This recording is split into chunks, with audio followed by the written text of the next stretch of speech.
এখন পর্যন্ত নাসিরউদ্দিন পাটোয়ারীর বক্তব্য, কথাবার্তা এগুলো কিন্তু আপনার বাকযুদ্ধের মধ্যেই সীমিত ছিল। এই আক্রমণগুলো কিন্তু আপনার আকাশ থেকে হচ্ছে না। আমরা আসলে দুর্ভাগ্যজনকভাবে সেই ধারাবাহিকতাই আমরা ফিরে গেলাম আর কি। নাসিরউদ্দিন পাটোয়ারী যখন প্রচারণায় গিয়েছেন তখন তার উপর যেভাবে ডিম নিক্ষেপ করা হয়েছে, ফলশ্রুতিতে ওনার যারা সমর্থক ছিলেন তারা রাস্তা বন্ধ করে আসলে রাস্তায় বসে পড়েছিলেন, অবরোধ করেছেন।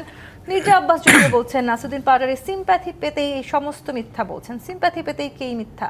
রাজনীতিতে যখন ভোট যুদ্ধ শুরু হয় তখন সেখানে কিছু আপনার রুলস থাকে। রুলস মেনে প্রত্যেকজন প্রার্থী চায় জনগণের সিম্প্যাথি আদায় করতে, কারণ সিম্প্যাথি একটা সময়ে তার দিকে অনুরাগ এবং তার সমর্থন, সেই সমর্থনটা ভোটে ব্যালটের মাধ্যমে প্রকাশিত হতে পারে।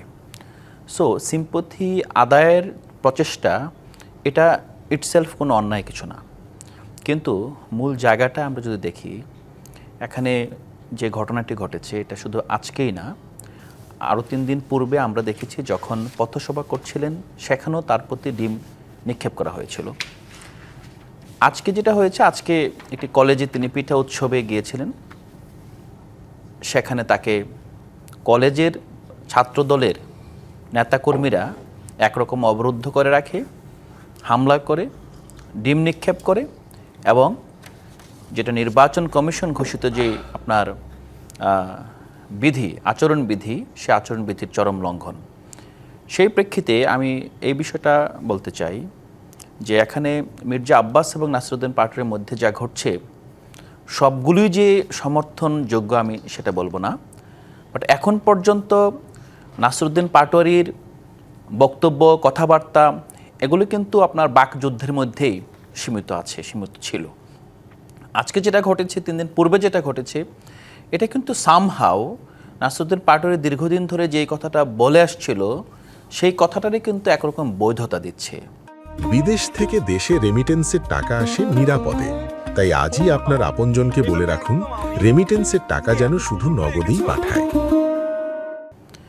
মির্জা আব্বাসের জন্য সবচেয়ে আপনার সুখকর এবং সবচেয়ে নিরাপদ কাজ হতো যে তিনি তার নেতাকর্মীদেরকে ক্রোধান্ধ হয়ে আক্রমণ করা থেকে বিরত থাকার জন্য সর্বোচ্চ চেষ্টা করেন। উল্টোটাও তো আমরা দেখেছি, নাসিরউদ্দিন পাটোয়ারী যখন মির্জা আব্বাসকে নিয়ে নানান রকম বক্তব্য দিয়েছেন, সেই সময় মির্জা আব্বাসকে এটিও বলতে শুনেছি যে তার ছেলের সমান, তিনি আসলে এর বিপরীতে গিয়ে তাকে কিছুই বলতে চান না। এটা তো খুবই সুন্দর উক্তি এবং এটাই বাস্তবতা যে উনি এই মন্তব্য অবশ্যই তার দীর্ঘ রাজনৈতিক পথ চলা এবং তার ম্যাচুরিটি তিনি পরিচয় দিয়েছেন।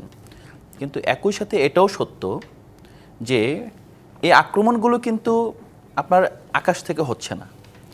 আক্রমণগুলো হচ্ছে ওনার প্রশ্রয়প্রাপ্ত, ওনার মদতপ্রাপ্ত, ওনার শিষ্যদের, ওনার আনুকূল্য লাভ করেছে যারা, তাদের দ্বারাই, এবং এটা প্রতিষ্ঠিত। আজকে যদি আপনি মিডিয়ায় দেখেন যারা আক্রমণ করেছে এবং আক্রমণের পরে সাধারণ মানুষের ব্যানারে যারা সমবেত হয়েছে, তারাও কিন্তু একই কথাই বলেছে। তারা বিভিন্নভাবে মির্জা আব্বাস দ্বারা উপকৃত হয়েছেন, মির্জা আব্বাস দ্বারা বিপদে আপদে সহযোগিতা করেছেন এবং মির্জা আব্বাসের বিরুদ্ধে যে কোনো মন্তব্য তাকে আপনার যেটা নাসিরউদ্দিন পাটোয়ারী যেটা করছে সেটা হলো যে শব্দ নিয়ে খেলছে।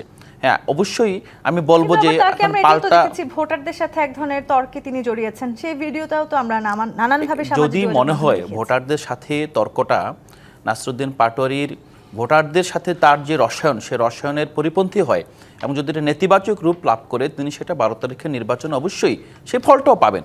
কিন্তু আপনি তাকে হামলা করবেন, আপনি তাকে ডিম নিক্ষেপ করবেন, তাকে আপনি ভয় দেখাবেন, এই ভয় দেখিয়ে আসলে আপনার অর্জনটা কি? আমাদের এই বিষয়ে যে মন্তব্য সেটা হলো যে, এবং এই ঘটনার মাধ্যমে আসলে নাসিরউদ্দিন পাটোয়ারীর তেমন কোনো ক্ষতি হয় নাই। যেটা হয়েছে মূলত আমাদের যে গণতান্ত্রিক সংস্কৃতি, আমরা যে বারবার বলছি যে আমরা আসলে পূর্বের ব্যবস্থায় ফিরে যেতে চাই না, পূর্বের ধারাবাহিকতায় ফিরে যেতে চাই না, আমরা আসলে দুর্ভাগ্যজনকভাবে সেই ধারাবাহিকতাই আমরা ফিরে গেলাম আর কি। তো সেক্ষেত্রে আমি বলবো শুধুমাত্র এই ঘটনা না, আপনি নাসিরউদ্দিন পাটোয়ারীর কথা ঠিক আছে, আপনার উত্তরায় আরিফুল ইসলাম আদিব, হ্যাঁ, যিনি আপনার ব্যক্তি হিসাবে আপনি নিশ্চিতভাবে বলতে পারবেন যে এখন পর্যন্ত তিনি কারো প্রতি কুরুচিপূর্ণ বক্তব্য দিয়েছে, কাউকে আপনার উস্কানি দিয়েছে, এরকম কোনো ঘটনা নেই। ওনাকে কেন দ্বিতীয়বারের মতো, এটা কিন্তু প্রথমবার হামলা হয়েছে, তারপর ওনার যে প্রতিপক্ষ আছে তিনি আশ্বস্ত করেছেন, তিনি তার ছেলেদের বলে দিয়েছেন যাতে হামলা না করা হয়। পরদিন সকালবেলায় আপনার পূর্বাঞ্চলের ডুমনিতে তিনি যখন আপনার সম্মেলন করতে গেলেন সেখানে তিনি হামলার শিকার হলেন। এখন আপনি যেটা বলেন যে শোকজ করা হয়েছে, কিন্তু এই যে মোটিভটা কেন হামলা হবে? দেখেন বিষয়টা হলো যে আপনার যদি এমন হয় যে বিএনপির আপনার কোনো সমাবেশে অন্য কোনো রাজনৈতিক দল হামলা করেছে, তারপর আপনি পাল্টা হামলা করেছেন, সেটা ঠিক আছে, সেটা